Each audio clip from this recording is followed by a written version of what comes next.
தமிழ்நாட்டில் பரபரப்பான தவேக சட்டமன்றத்தில் கூடப்படுகிறது. அதில் கவர்னருடைய உரை எதை சிந்தித்து பார்ப்போம். அவங்க உரையில் ஒன்றும் இல்லை, எழுதி குத்து தான் படிக்க போகிறாங்க. தவேகாவும் கவர்னராக இருக்கட்டும், இவங்க மக்களுடைய சிந்தனை ஒன்று கொஞ்சம் கூட இல்லை. அங்கங்கே கரண்ட்டு கட் ஆகுது, தண்ணி இல்லை, ரோடு வசதி இல்லை, லைட்டு வசதி இல்லை. தவேகா ஒரு தூய்மை அங்கங்கே அடிச்சுக்கிறான். இப்போ தான் குவாட்டருக்கு 120 வாங்குறான். உங்க 10 ரூபா குவாட்டருக்கு, 10 ரூபா குவாட்டருக்குன்னு பாட்டு பாடினாரு. இப்போ இவங்க ஆட்சியில் வந்து சாராய கடையில் 20 வாங்குறாங்களாம். எங்கேயும் தடுக்கலை, ஹீல்ஸு தான் போடுறாங்க. ஒரு அம்மா குழந்தை எடுத்துன்னு போகுது. எந்த கட்சி மீட்டுக்கு போனால் ஒரு கை குழந்தை தூக்கின போவாங்க. வீட்டில் பார்த்துக்கிறதுக்கு எவ்வளோ பேர் இருக்கிறாங்க. இந்த அம்மா ஹீல்ஸு போடுறாங்க. அவங்க வந்து இழுப்பாங்களாம். எல்லாம் ஆந்திராவுக்கு போச்சு. எல்லா கம்பெனியுமே மகேந்திரா இதுலேருந்து உதிரி பாகம் தயாரிக்கிறதுலேருந்து எல்லாம் ஆந்திராவுக்கு போச்சு. என்ஃபீல்டு கம்பெனியும் ஆந்திராவுக்கு போச்சு. இவங்களுக்கு இடம் கொடுக்கறதுக்கும் வக்கு இல்லை. இவங்க எது ஒரு சைனும் பண்ண முடியாது. அவங்களுக்கு வந்து உதவி செஞ்சு எதனா ஒன்று பண்ணி கொடுத்தா தானே அவங்க கம்பெனி வைப்பாங்க. அந்த நம்ம நாட்டில் இருக்கிற கம்பெனி வச்சே இழுக்கலாம். எத்தனை கம்பெனி இருக்குது, எவ்வளோ வேலை வாய்ப்பு கொடுக்கலாம். அந்த சங்கமையா அந்த அம்மா ஹீல்ஸ் போகிறதுக்கோ குழந்தை தூக்கி போகிறதுக்கோ ரிப்பன் வெட்டுறதுக்கு தான் போகிறாங்க. தாவேக்கா குரூப்பு மக்களுக்கு கூட கொஞ்சம் சிந்தனையே இல்லை. நல்லா புரிஞ்சுக்குங்க. இது ஆட்சியா தமிழ்நாடா என்ன இது நடக்குதுன்னே ஒன்றும் புரிய மாட்டுது. எவ்வளோ மக்கள் எவ்வளோ இருக்குது. அம்மாலாம் எவ்வளோ சிந்தித்து சிந்தித்து செயல்பட்டாங்க. மக்களுக்காக என்ன செய்யணும் என்ன செய்யணும் தூங்குறதே இல்லை. மக்களுக்காக எண்ணற்ற திட்டங்களை செய்தாங்க, சாதனைகள். இதெல்லாம் விட்டுட்டு தாவக்காவுக்கு பதிலடி கொடுக்கறதில்ல. சட்டமன்றத்தில் பதிலடி கொடுக்கணும், அதையும் கொடுக்க மாட்றாரு. உட்கார்றாரு போகிறாரு. என்ன சட்டமன்றத்தில் என்ன செய்கிறாருன்னு தெரியல. மக்களும் ஓட்டு போட்டாங்க. எவ்வளோ படித்த மக்கள் தான். இந்த தாவக்காவுக்கு சின்ன பசங்களுக்கு சாக்லேட்டு கொடுக்குற மாதிரி சாக்லேட்டு கொடுத்து எல்லாம் விசிலுக்கு ஓட்டு போட்டாங்க. நான் ரொம்ப ரொம்ப வருத்தப்பட்டுறேன் தமிழ்நாட்டு மக்கள் மேலே. ஏன் இப்படி செஞ்சாங்க?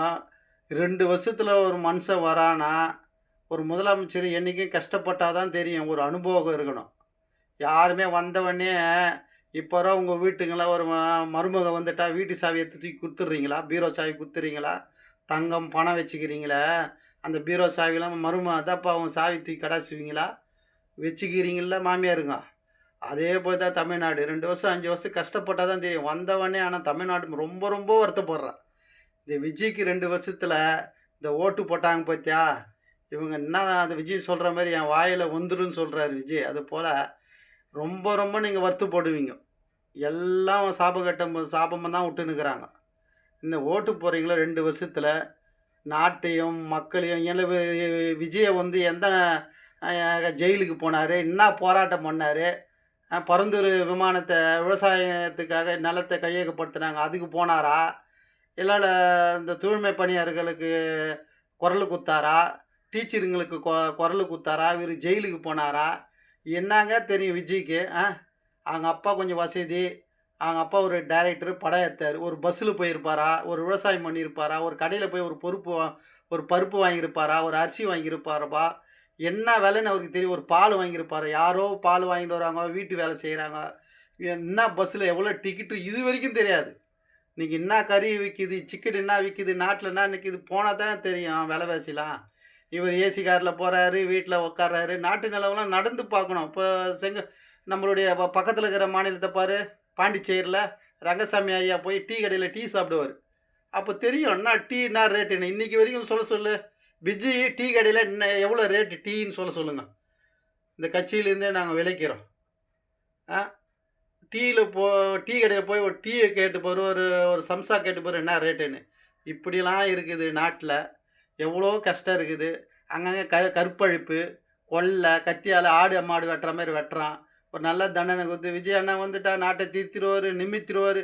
எங்கள் கக்கன் காலத்துலேருந்து, அண்ணா காலத்துலேருந்து, காமராஜர் காலத்துலேருந்து நாட்டை வந்து திருத்தின்னு தாங்கிறாங்க. இன்னும் பாவம் பெருகி கொண்டு இருக்குது. இவ்வளோ போகிற தமிழ்நாடு பெரிய ஏரியா.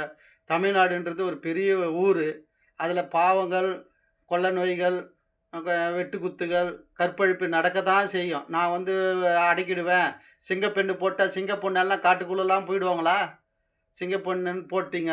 ஒரு ஒரு வீட்டுக்கு இருக்க முடியுமா? அங்கங்க முடக்கத்தில பாவம் தான் செய்வாங்க. வெட்டு குத்துவாங்க, கற்பழிப்பாங்க. இதெல்லாம் தடுக்க முடியாது. விஜய் நீ என்னத்தான் போட்டாலும், ட்ரோன் கேமரா வச்சு கண்டுபிடிச்சாலும், நீ எதுவுமே பண்ண முடியாது. நல்லா தெரிஞ்சுக்கங்க. உங்களால ஆட்சி ஆளவும் முடியல. இ சீக்கிரத்தில ஆட்சி கலைஞ்சிடும். கலைஞர் ஐயாவே உடைய ஆட்சியெல்லாம் அறிவா நடத்தினாரு. அவருடைய ஆட்சியே கலைஞ்சு போச்சு. நீங்க கொஞ்சம் ஒண்ணுமே பண்ண முடியாது. மக்கள ஏமாத்தி ஓட்டு போட்டுட்டாங்க. என்னாத்த குரங்கு கையில பூ மாலை மாரி உதறிக் கொண்டு இருக்கிறீங்க. இது தமிழ்நாடா? என்ன சுடுகாடான்னு ஒண்ணும் புரியல. மக்களு தான் தீர்ப்பு குடுப்பாங்க. நாம இது மாரி தமிழ் மக்களு ஓட்டு போட்டவங்க தான் சிந்திக்கணும். நம்ம போட்டுமே, இந்த இப்ப குழந்தை சொல்லிதுன்னு போட்டுமேன்னு அவங்க தான் சிந்தித்து வருந்து கேட்கணும். அவங்க சட்டமன்றத்துக்கு போனாலும், எங்க போனாலும் அவங்களுடைய எம்எல்ஏ யாருன்னு தெரியல. ரீல்ஸ் பண்றதுக்கு தான் இருக்கிறாங்க. ஒண்ணுமே தெரிய மாட்டுது. ரொம்ப கஷ்டமா இருக்குது.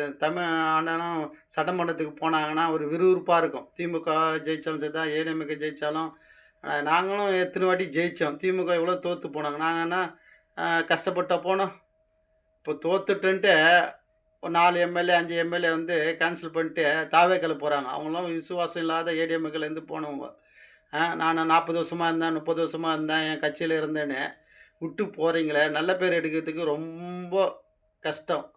கெட்ட பேர் எடுத்து ஒரே நிமிஷத்துல எடுத்துடலாம். அது நல்லா புரிஞ்சுக்கணும். ஏடிஎம்ல இருந்து விஜயபாஸ்கர்லாம் ஆ கோயில்ல கலசதம் போல அழகு பார்த்த அம்மா, எடப்பாடி உங்கள அழகு பார்த்தாங்க. எம்எல்ஏ ஆக்கி அழகு பார்த்தாரு.